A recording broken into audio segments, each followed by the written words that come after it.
after nung nakikinig ako dun sa mga engineers natin, coming naman ako dun sa project management, monitoring and evaluation, no? So, Ayan, I used perfect. to I used to work for a foreign funding agency. Okay? So, yung mga sinasabi ng mga engineers natin na dapat merong third party talaga, merong consultants, kami yun. Now, because meron kaming, we're going to fund either through a grant, mas lalong pagka-grant yan, Joey, halimbawa, 10 million, mag-grant kami sa isang LGU, paggawa tayo ng ganitong tulay, or ganitong daan, or ganitong school building. Sa kontrata, stipulated yon na kami as a funding agency, magdadala kami ng sariling engineers namin, magdadala kami ng, we have our own technical team to sit with the beneficiary LGU.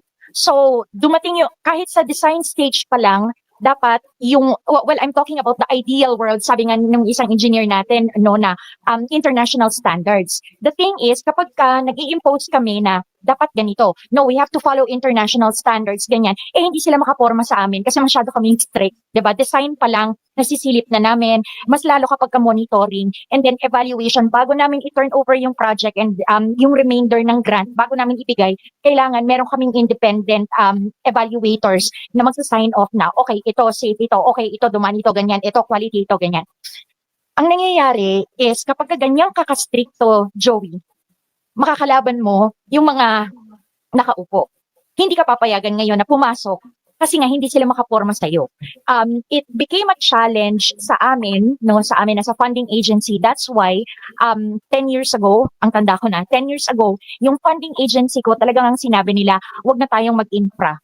Not only because mahirap siya, masalimuot siya, especially in the Philippine context, but because it was so susceptible to corruption. The corruption is really screaming in front of your face. Alam niyo na mga engineers natin na parang gustuhin man namin na gawin ang ganitong project, infra project, but considering kung ano yung mga pinagdaanan namin, even threats to our lives, no? That's why nag-refine kami kung ano lang yung pwede namin gawin, ano yung papasukin namin na programs or projects. And for Philippines, dun sa dating funding, yung dating employer ko, which is an international funding agency, talagang sinabi namin na for Philippines, tanggalin na natin itong infra, lagay na lang natin sa socio-economic, but definitely we won't be doing infrastructure kasi hindi namin kinaya.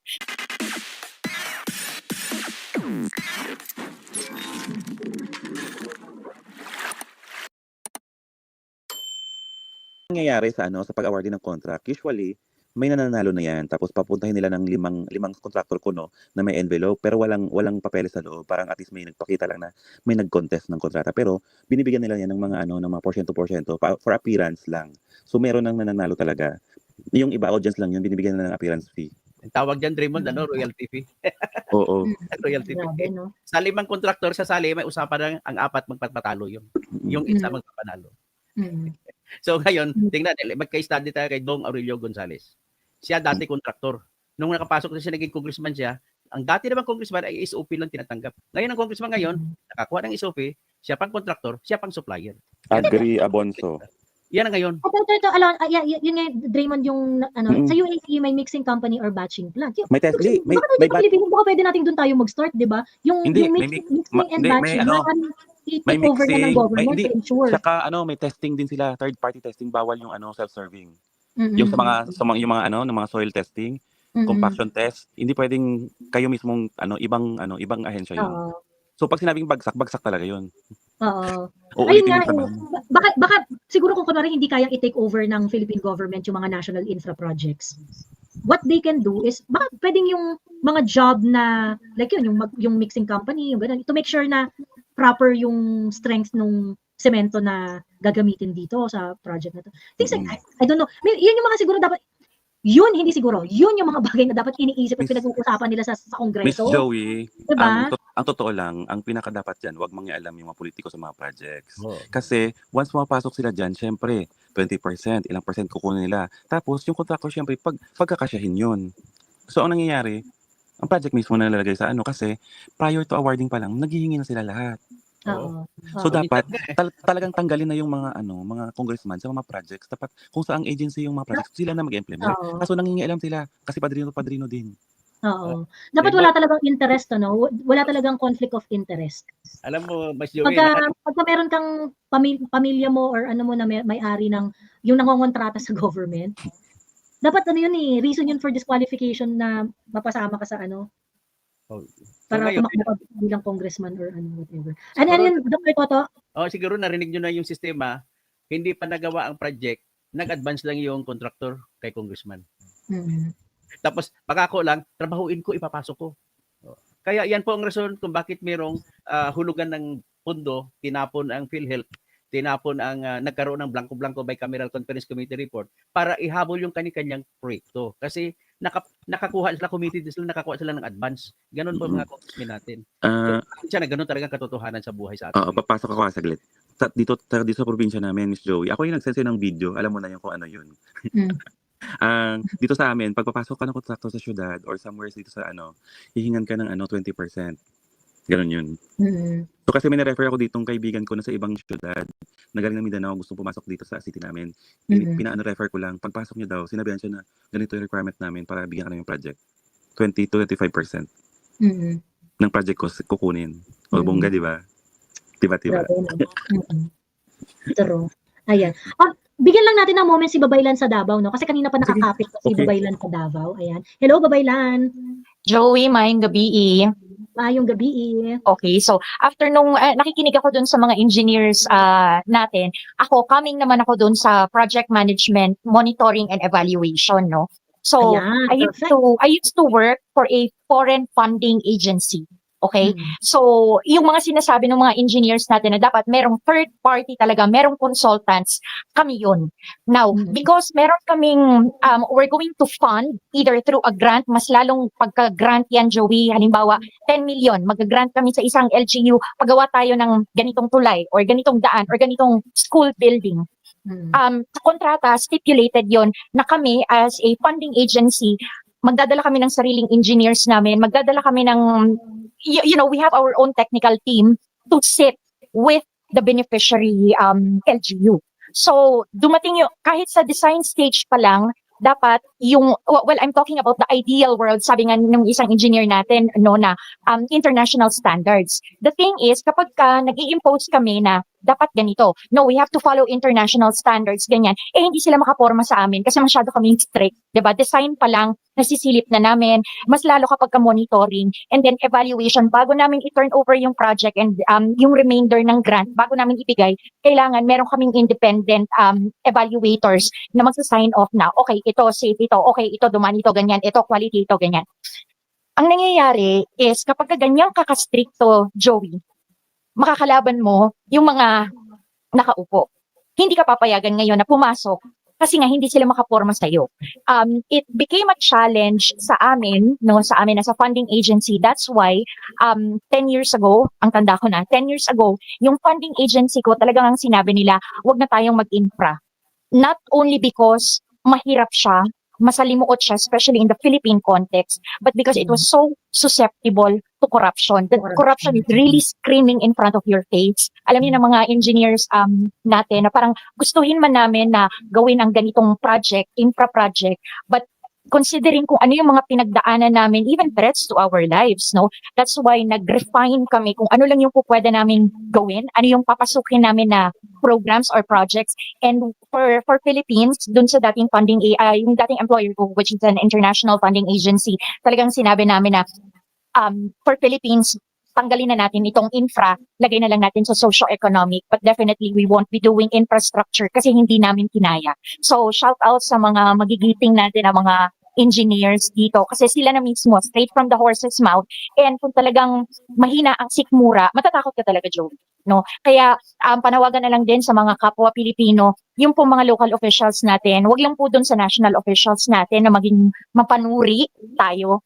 Sana po mas lalo doon sa local government officials natin. Kasi kapag maayos ang national pero yung local natin hindi, wala din po talagang mangyayari. So, yun lang. Daghang kaayong salamat, Joey. Bye-bye. Daghang salamat, brave girl.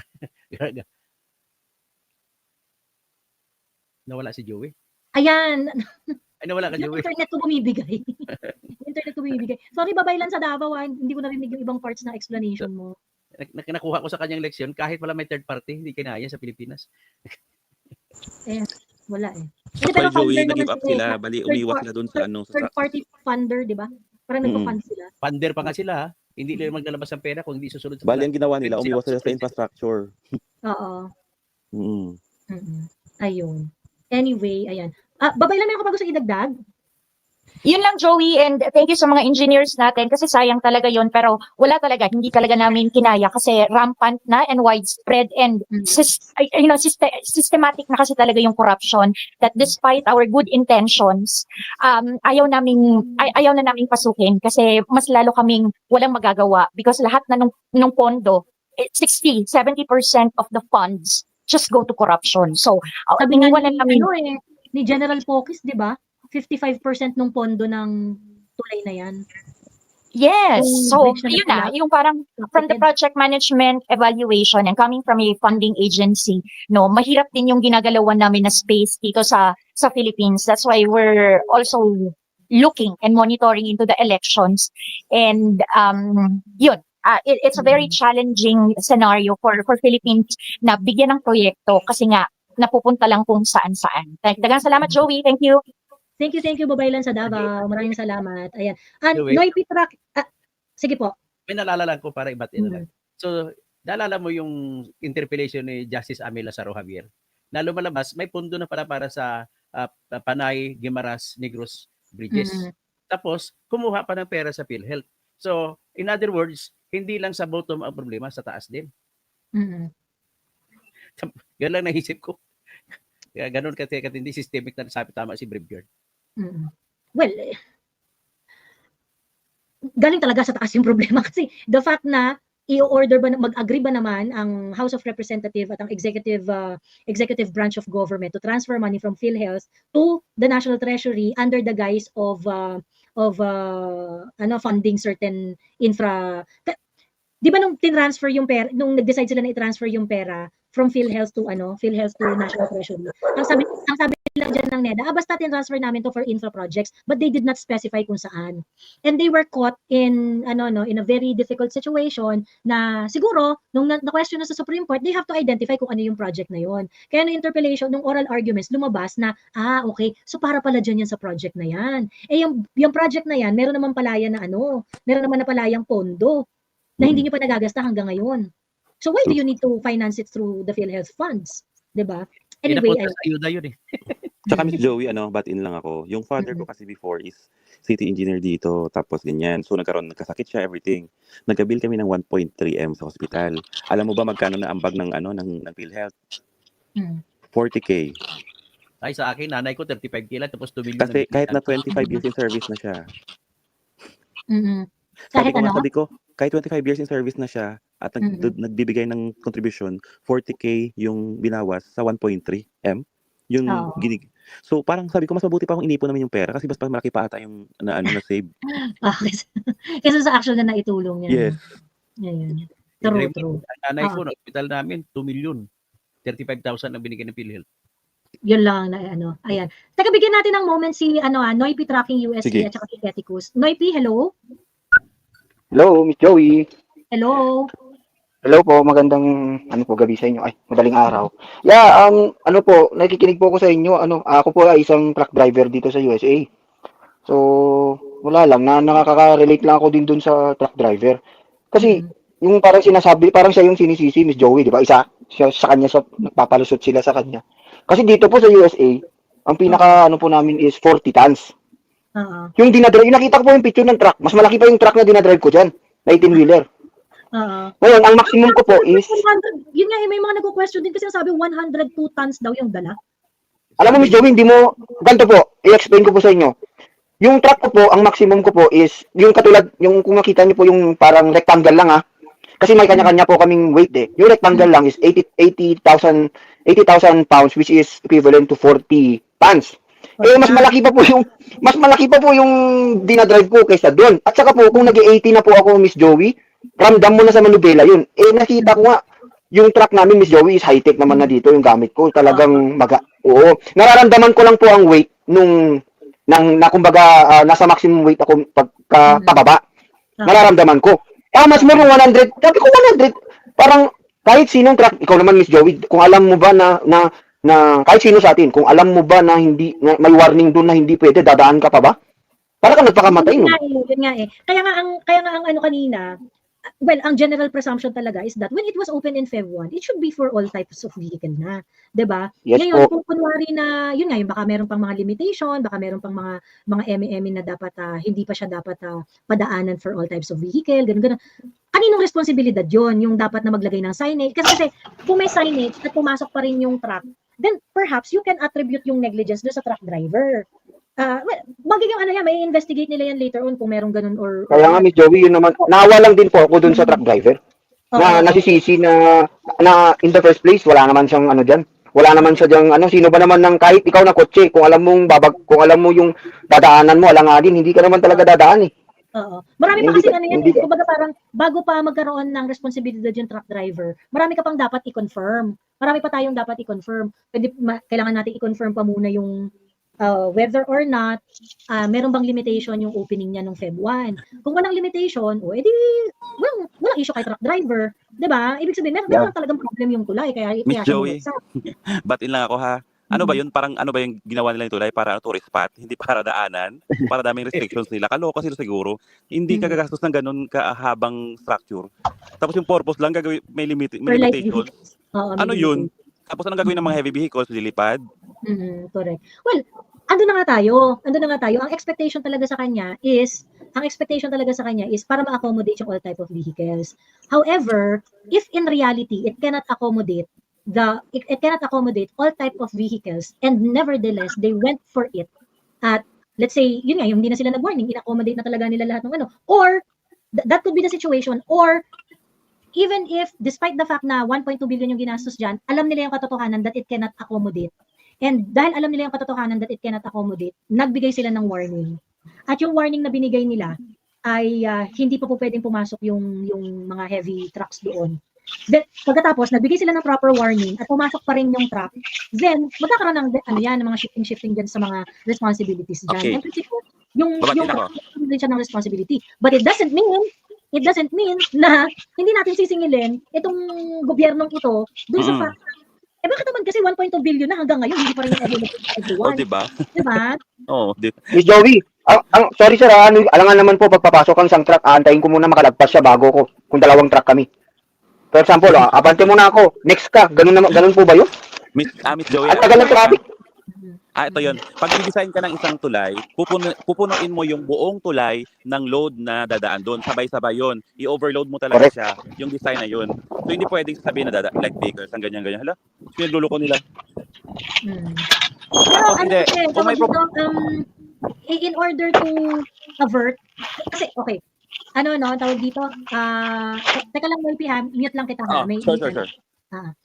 In order to avert yung tragedy, di ba, kinurap na nga nila yan, or inano na, pretty sure, hindi naman talaga may ano yung mga yan. Pero at the same time, kahit pa sabihin na palalabasin nila na everything is okay on paper, dahil mga engineers naman yung mga yan, at dahil mga talagang technical people naman talaga yan, na gumagawa naman talaga ng structure, alam nila yung totoong condition yan. So, in order to avert yung possible tragedy, if they issued a warning, at least kahit paano, mamimitigate yung damage na maaaring mangyari. Ang problema, yun na nga. And that places this administration in the worst of the worst scenario. It places this administration in the worst kind of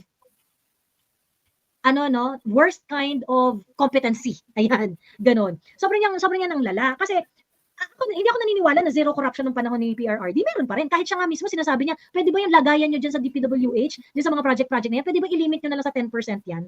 Ibig sabihin, si PRRD, ina-acknowledge din niya na talagang pagdating dito sa mga malaki mga project na to, meron talagang corruption na nangyayari dyan.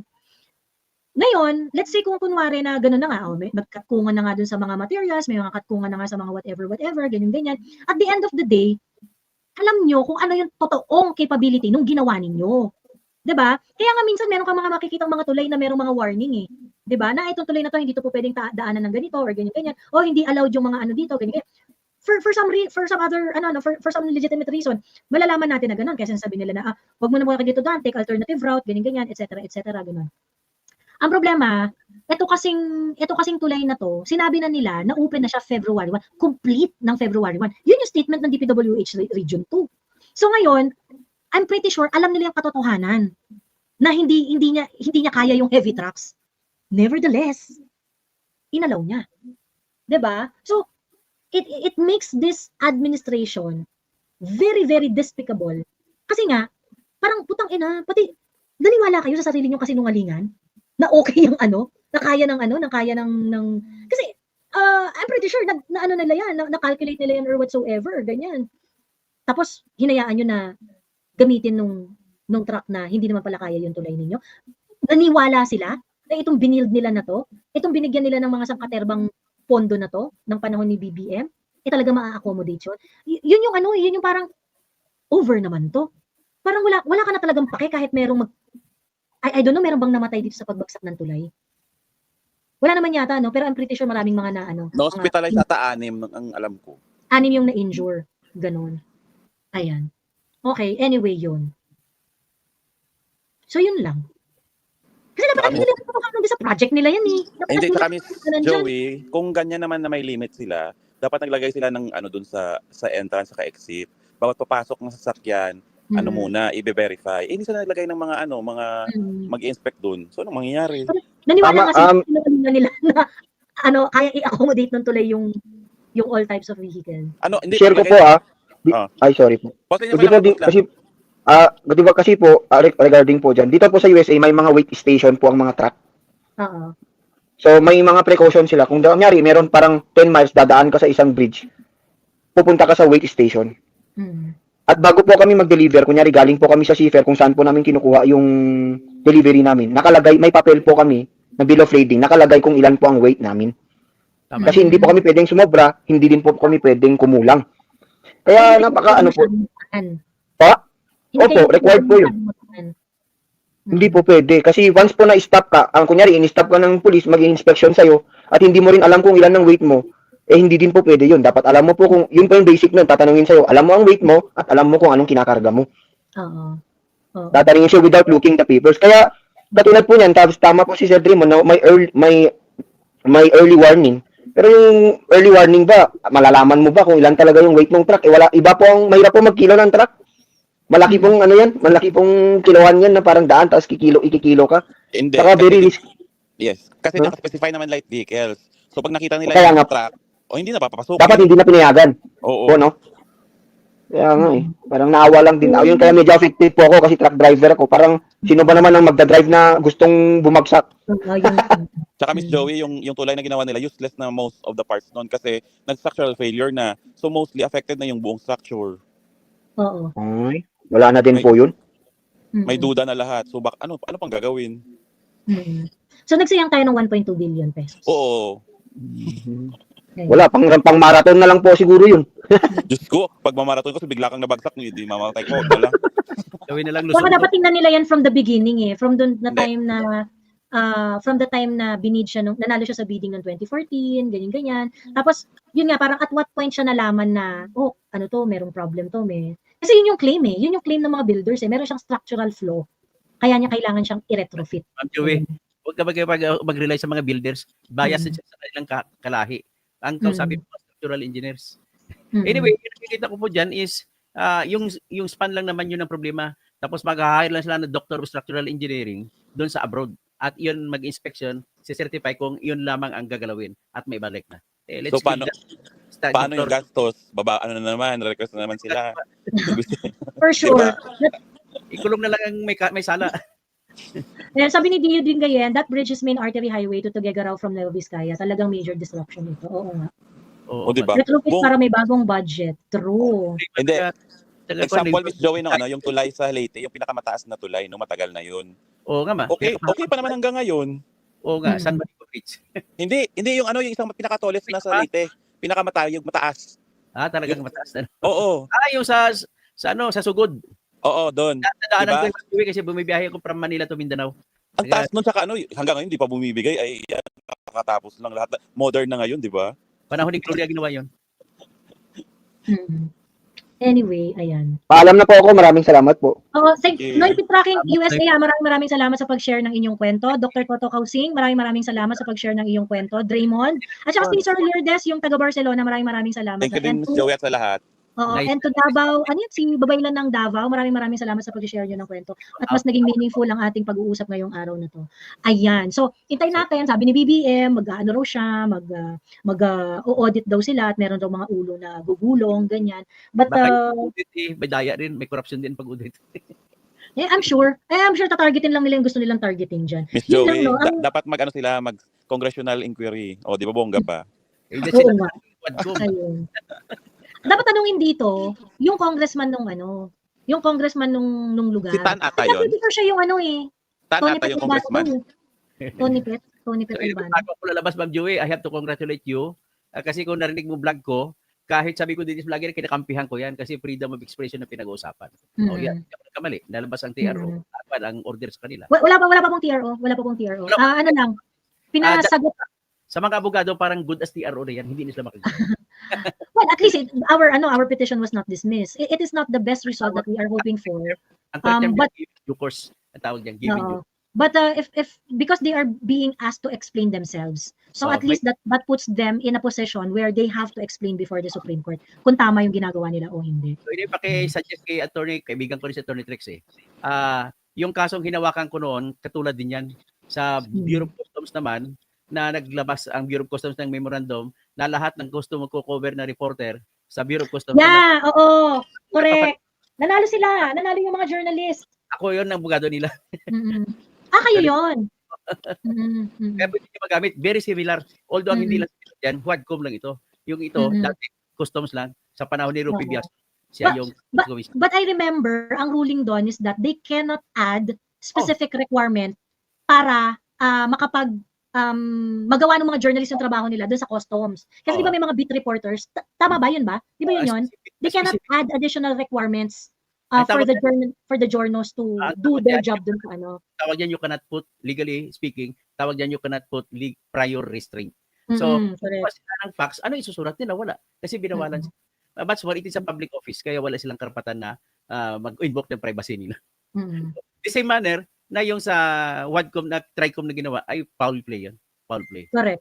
Actually, napasabihan ko nga sa Ace Barbers, kung may galit kayo sa mga taong yun, do not expect me to kasi magkaibigan tayo, nakampihan kita, mali po ang ginawa ninyo. Dapat kung gusto may problema kayo sa kanila, file lang kayo ng kaso. That's the most that we can accept kasi yan naman atas ngayon. Kaya nagbago sila ng tono nung February 8. Medyo nag-ano sila, kumalma-kalma sila. Pero of course, andun pa rin. They spent a lot of time explaining na, hindi namin tinatarget kayo, pero hindi kasi tinatarget nyo kami. Kasi nung February 18, although bumait-bait sila at si Akop na yung nag-preside nung hearing, obviously, tinatarget nyo talaga kami. For example, yung 11 na binigyan ninyo ng subpoena na hanggang ngayon, hindi pa naman dumarating yung subpoena, ganyan. Tinatarget nyo talaga kami. Bakit si Facebook, hindi naman, ilang beses in-ignore yung invitation ninyo, si TikTok, ilang beses in-ignore yung invitation nyo, hindi nyo naman in-issue ng subpoena. Diba? Pagkatapos ngayon, diba? Pagkatapos ngayon, nung ang tawag dito, nung, what do you call this? Nung, nagkaroon pa ng moment itong si Barbers na kung saan hanggang tinarget niya yung mga contents ng mga vlogger. Ganyan. In fact, question pa nga nila, tama ba to? Grabe yung mga accusation nito ni Joey, ganyan. Ako pa yung naging finale na post doon sa kanilang doon sa presentation ni Barbers. It's a clear prior restraint. You are trying to regulate my content. Diba? Ganito si Atrasabante Miss Joey, kita ko nanonood ako dito sa probinsya, paningin ko talaga sa mga nandun. Yung kita mo yung nagmamatalino, pero hindi. Tapos may pera naman sila para magkaroon ng ibang source like mga consultant nila, lawyers. Ba't kailangan kayo ipatawag? Kulang pa ba? Kasi nga, ang goal talaga nila doon, pahiyain Tahimik kami. kayo. Oo, patakihin kami. Kasi I gusto know. nila maging parang pseudo court talaga, yung fake court talaga yung kaya nga hindi naman talaga yung inquiry in aid of legislation eh. Di ba ang sabi ni Barbers, marami nang lumapit sa amin na nagrereklamo na sila ay victim ng fake news. Pagkatapos, kami daw yung gumawa ng fake news na yon. So parang paghaharapin kami ng mga nagrereklamo na mga biktima kuno ng fake news at kami na nag-fake news daw. Gusto nilang pagharap. Gusto nilang pumayag sa programa ng TV5 na face-to-face? Sila yung Ano to face-to-face? Ano to? Rafi Tulfo in action? Nagtataka ako, Ma'am Joy, no? Yung tinutukoy ni Barbers ay hindi naman niya inimbita yung mga vloggers na nag-vlog na silang magkakapatid na si Lyndon Barbers ay nahuli sa droga. Ba't hindi niya in-invite? Nakita ko yun ibang pangalan. Sabi ko walang sa invitation ito. So anyway, very clear. Lahat tinatake talaga nila yung sumusuporta kay Sara para wala naman masyadong magmaingay. Oo. Ayaw lang nilang i-ano na kunwari ang tawag dito. Ayaw nilang kasi yung dalawa nila palang in-invite nung yung 40, yung dalawa nilang in-invite, yung isa, yung attorney Enzo Recto. Ano yun, yellow talaga yun, sobrang yellow na. Pero magkasama kami na Enzo Recto, pero nagkukontra-kontra kami diyan dalawa. Sabi ko, I will go straight to what is true. Ganun si Well, yun ang galawang may integrity. Ngayon yung isa si ang tawag dito yung isa na yung WhatsApp Pilipinas. Akala ko ngayon yung WhatsApp Pilipinas. Troll kasi yun. Iba pala to. Ito palang pinatawag nila na isa, parang naging newspaper man na nag-start na mag-vlog ganyan. So parang medyo maayos yung content noon. Pero pink daw yun Pink. So yung dalawang tinawag nila basically are yellow pink. Pagkatapos yung 38 DDS. Ganun. So talagang di target yung vloggers na tinawag ninyo out of 40, 38? Pero saka Joey, nagtataka nga ako yung Gabriela, yung hindi lumalabas yung Gabriela ngayon, yung mga against women kasi Sara, 'di ba, binububog ng lahat. Walang dumidefend kay Sara ng mga Gabriela. Oo. Siyempre expected naman 'yan. Saka sa point of view namin na nasa malayo talaga, yung mga inquiry nila, talagang lumalabas na sila yung tanga. Sorry. Oo. Oo. Sabi ko, hala, ang bababaw ng mga utak. Sabi ko, akala ko rin. Yung iba may mga matalino dyan sa Congress, pero mostly, yung nag-i-eksena, mga talaga, walang parang patapos na yung karir. Totoo. Ayun. Kung kunwari, ito kasi yung mga hindi naiintindihan ng iba. Kasi yun yung problema. Kasi pag hindi mo alam yung karapatan mo, lalo na yung mga nag-uudyok-udyok sa amin, na hindi pumunta kayo, duwag lang kayo, kaya ayaw niyo pumunta. Ganyan. Hindi kasi nila naiintindihan na naiintindihan namin, na ini-infringe yung rights namin. Kaya hindi kami pupunta doon nang walang kalaban-laban. Kung pumunta kami doon at hindi muna kami nag-file ng petition sa Supreme Court, nakakulong na ako ngayon. Wala na. At saka wag kayo pumunta otherwise. Halimbawa, Ma'am Joy, kung imbitahin kayo ulit, huwag kayong pumunta kasi otherwise, wini-waive nyo ng petition ng Supreme Court kapag pumunta kayo. Kaya dapat pumunta. My org will be against the Bunyog party list para hindi makaupo yang si Enzo Recto Tamonco. Sige, okay lang naman, walang problema. Although magkasama kami, lagi rin kami nagbangga-banggaan dalawa sa mga views. Ayun. Anyway, ayun lang. Kung pupunta yun doon sa Crocodile Farm, ay bubulihin lang kayo doon, sabi ni DBY. The biggest crocodile farm. Ayun. Paano nila impeach si VP Sara kung ang iingay ng vloggers for defending VP Sara? How can they stay in power if there are vloggers talking about them and making kalkal of their scandals? Hihihi. Yun naman yung reason kaya gusto nila kami patahimik. Ito lang kasi yan, hindi kasi nila kami mabili. Yun. Hindi nila kami mabili. Kaya ikukulong na lang. But anyway, up until today, wala pa ako nare-receive na subpoena. Di ba yung last na hearing, pinush yan ni Rog Gutierrez na ipasapina na kami. Isa pa to na anak ng kontraktor, si Rod Rodriguez. Oo, anak ng kontraktor. So, ngayon, ayun. So parang napaka-entitled nila lahat na parang hindi untouchable yung feelings sa mga sarili nila. Yung mga congressman. Nakala mo 3 years lang naman sa term, iba kami chance na hindi pa sila mabalik. O, di ba? Ayun. Sabi ni JRP, sayang po kayo, Sir Toto, dahil alam namin tagapagtanggol kayo ng mass media noon pa. We just don't like Enzo Recto talaga. Ayan. Actually, ito si Enzo Recto, narinig ko to, pinagtatanggol nito yung meron siyang litanya na ang GAA ay hindi nakabase sa BICAM report. Ang GAA ay nakabase sa enrolled bill. Ganon. Marami nagko-question sa akin. Sa mga subscribers ko, marami nagko-question bakit magkaiba kayo. Sabi ko personal na opinion na yan. Iba rin sa akin personal opinion. Basta kay sa akin kasi ganito, share ko na rin lang. Medyo nagkaisip, medyo galit sila sa akin kasi itong totoo nakita ko. Totoo lang ang impeachment complaint laban kay Sara kung ang conclusion ko ay matutumba yan. Number 1, bakit matumba? Kasi ang requirement ng Constitution na verified ay hindi nasunod. Ano bang ibig sabihin pag mag-verified? Pag mag-verified, kailangan ang lahat na pumirma ay manumpa, na nabasa niya ang lahat, naintindihan niya ang lahat, pangalawa. Pangatlo, at nangangako siya na may ebidensya na may merito. Number 4, at personal niya alam ang lahat na sinasabi ron. Number 5, kung hindi man niya alam ng personal, ay nakabase sa authentic records. Yan ang nakalagay. Pero tingnan mo, basahin mo kanilang verification. Wala. Nagsumpa lang, tawag namin dyan, parang affidavit lang, jurat, sign before me. Ganun lang. So, out yun. Hindi nga nila sinunod yung kanilang batas. So, next na issue na nakikita ko ganito. Di, pinwirsa ni Chis Escudero na July 30 magsimula ang impeachment trial. Ang unang issue na kita ko ron, hindi po pwede tumawid ang impeachment complaint na sinampa noong 19th Congress papunta sa 20th Congress na iba naman ang set of senators. Bakit po? Unang-una, sa explanation sa kaso ng House of Representatives, Garciliano versus House of Representatives, 12 lang po ang senators ang pinapalitan every 3 years.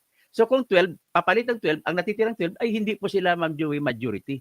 Kailangan it takes a majority vote for the impeachment court to continue to exist. So ang pinag-usapan natin, existence ng impeachment court. So kailan siya mag-exist? Iba ito kaysa korte na RTC. Ang RTC, kahit mamatay pang judge, andyan lagi yan. Ang Court of Appeals, andyan lagi yan. Ang Supreme Court, andyan lagi yan kahit mamatay pa lahat yan. Pero sa impeachment court, binoboto yan ng present senators. Kaya nga yan din ang rason po na bakit may limitasyon na isang beses sa isang taon isasampa. Dahil po ang issue dyan ganito, boto ng tao laban sa boto ng congressman at senador. So, if voice of the people is the voice of God, who will you obey? The voice of the people. So kung ganoon, ang una pang senaryo kung bakit matutumba, tandaan mo, sino bang pumirma yung 215? Halimbawa, yung 215, lahat yon natalo. Ang ibig mo sabihin, pagkasunod na kongreso, wala na sila, iba na. Kung ang gusto na sunod na kongreso, i-withdraw. So, ibig sabihin, wala na pong authority ang impeachment complaint na sinampa ngayon kung itatawid mo sa sunod na kongreso. Wala nang authority. Ganun lang nakikita ko diyang isa pa. So, yun din sinasabi ni yun din sinasabi ni Justice Carpio magkakaroon ng problema doon sa composition dahil nga iba na raw yung group of saka walang ikakaba. Ako gusto ko nga magkatuloy kasi mananalo pa rin si Sara. Bakit? Kailangan ni Sara para manalo ay 8 votes lang. Kasi 23 lang senator. Kaso mahirap, mukhang malabo yun anyway, kung matuloy man, there is nothing to worry about kasi ako hindi rin ako kumbinsido sa akusasyon . Number 1, hindi po threat. Ang problema, pag na-convene yung impeachment court, hindi naman yan reasonable. Hindi naman yan parang korte magdesisyon at saka hindi yan rational. Talagang magiging magiging kaya nga, super. Yun ang grave abuse of discretion. Pwede ba rin i-argue ni Sara yan na may grabing abuso dahil politika dapat nakabase ka sa ebidensya kahit may color of politics. Ngayon, kung todo politics lang, halimbawa, kagaya niyang panawagan, may inutusan na ako na kinausap na ako ng isang papatay, saka sakaling ako patayin, ay patayin si BBM, si Lisa, saka si Romandes. Hindi po yan grave threats. Hindi po yan threats. Ang threats na sinutukoy nila yung conditional threat. Ang pinaparusahan ay dapat sa batas natin, threat with a condition. Ito naman, conditional yun. So walang threat kasi mamamatay lamang sila kung may gagawin sila. Yung threat naman sa Revised Penal Code, mamamatay ka kung wala kang gagawin. Baliktad. So, hindi po, basura na kagad yun. Yung pangalawa, ang stand ko talaga dyan sa confidential fund, why will you call that as confidential? And it must supposed to be secret. And why it is supposed to be secret? What are the ways and means to make it secret? Sabi nga ni Lacson it is meant as secret, kaya gumagamit ng alias. Ang nakulang lang doon is yung report kung nagawa bang dapat gawin. But how will it happen? Nakasara naman, hanggang doon lang investigasyon nila. Tapos sa investigasyon nila, umabot doon kay Colonel Nolasco, Colonel Lachica. Hanggang doon lang, wala na nalaman kung saan dinala ni Colonel Nolasco at Colonel Lachica yung pera. So, incomplete. So, ang stand ko talaga dito, evidence-wise, kahit hindi tayo magpolitika-politika. Sa ngayon, if it does not change, wala makukuha, wala masasawa ako dyan. Ganun na nakukuha ko. Kaya ako, gusto ko matuloy, para kung fair naman yan mananalo si Sara, mas lalo maging presidente siya sa 2028. Kaso pagka natuloy yan, hindi siya fair. sure kami na hindi yan magiging fair.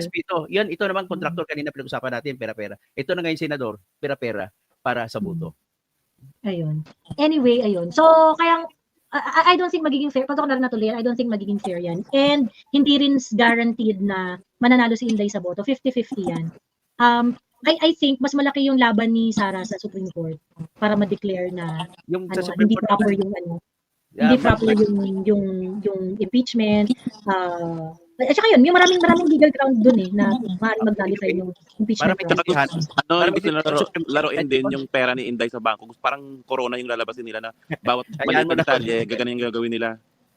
So anyway, Ma'am Joey, ito lang sa yung sinampa ni Inday sa Supreme Court. At saka yung ibang Mindanao lawyers, magkakilala ko yung mga kaibigan ko yun Siyempre, taga Mindanao ako. So, ngayon, ano ang take ko doon? Ang take ko doon, mananalo pa yun. Bakit? Kasi ganito, ang batas po kasi sa konstitusyon, isang impeachment lang ang pwede isampa sa isang taon. So, ano nangyari? mayroong paglabag sa batas na yan ng konstitusyon. Bakit mayroon? Ito pong dahilan. Di ba, natandaan nyo yung December 2 may sinampa, impeachment complaint. December 4 may sinampa, pangalawa. December 19 may sinampa, pangatlo. Nag-uutos ang konstitusyon na within 10 session days, mula sa pagtanggap ng Secretary General, ay idalhin kagad sa Speaker. Ang tanong, bakit di mo dinala? Kailan mag-10 days kung December 2? Dapat December 2, doon sa kamay ng Speaker. At December 4 na sinampa, dapat December 4 din sa kamay ng Speaker. Ang December 19, for me nga, for me, Dr. Toto, no, yun yung pinakamalaking, oo, kasi meron pang interview yan si Veloso, si Velasco, meron pa yung interview na sinabi niya na pinakiusapan daw siya. Kasi dapat itatransmit niya sa speaker na parang sa'yo na lang muna yan. Something to that effect na parang it was decided to hold on to the impeachment complaint kasi may mga darating pa. May mga darating pa at parang pagsasabay-sabay na yung pag-remit or whatever, ganyan. Kasi yung kung sino man yung nagutos sa kanya na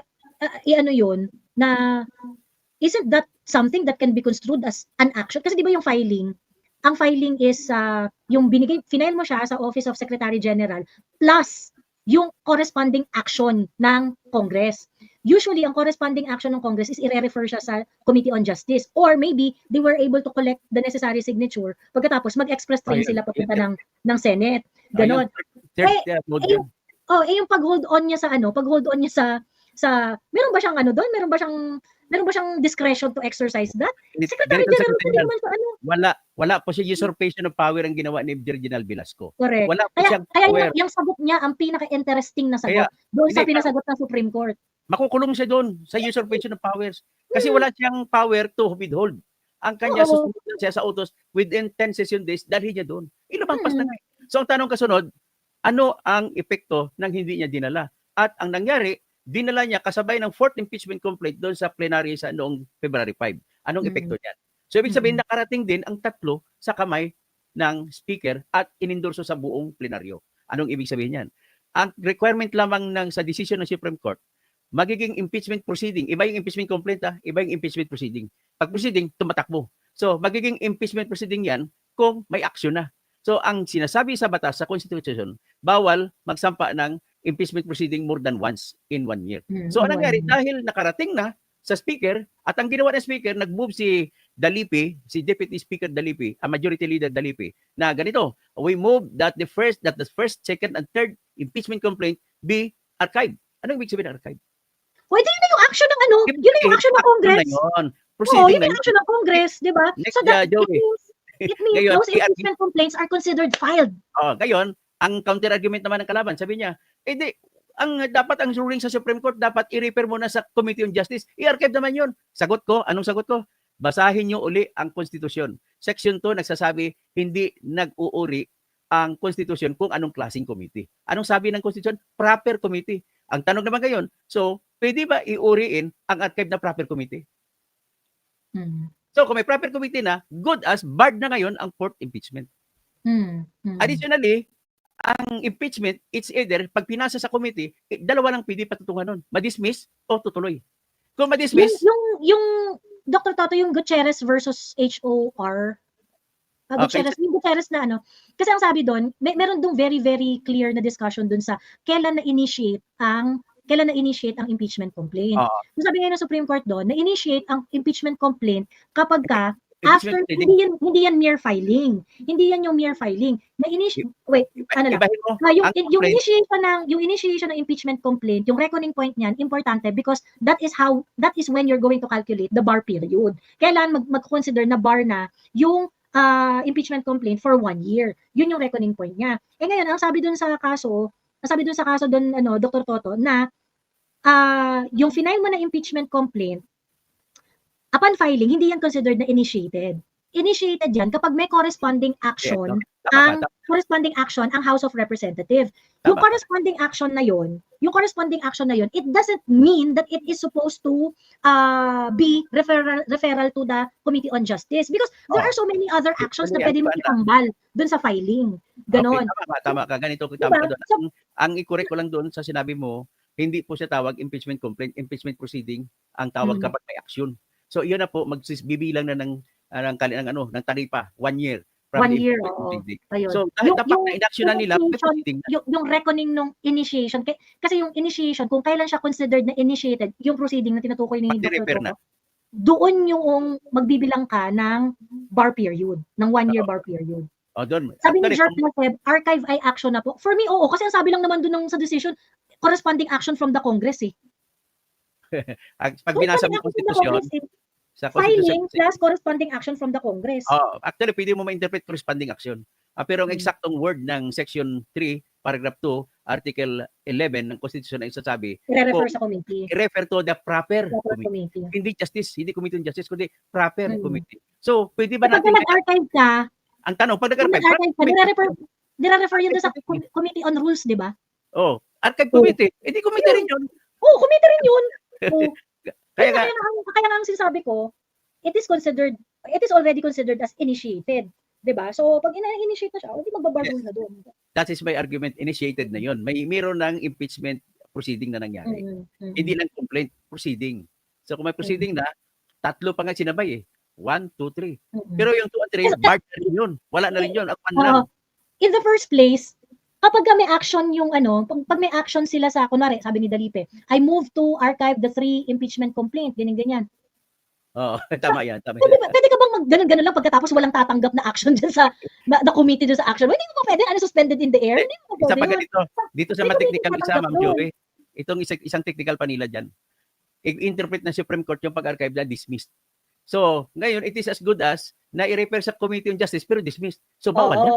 So, good as dismissed yun. So, kung dismissed na, bawal na. Kasi nasampang ka na. Ang tawag yan kung sa criminal law, sa korte, akusado ka, ang tawag yan, double jeopardy. Double jeopardy. So, yan ang mangyari dyan.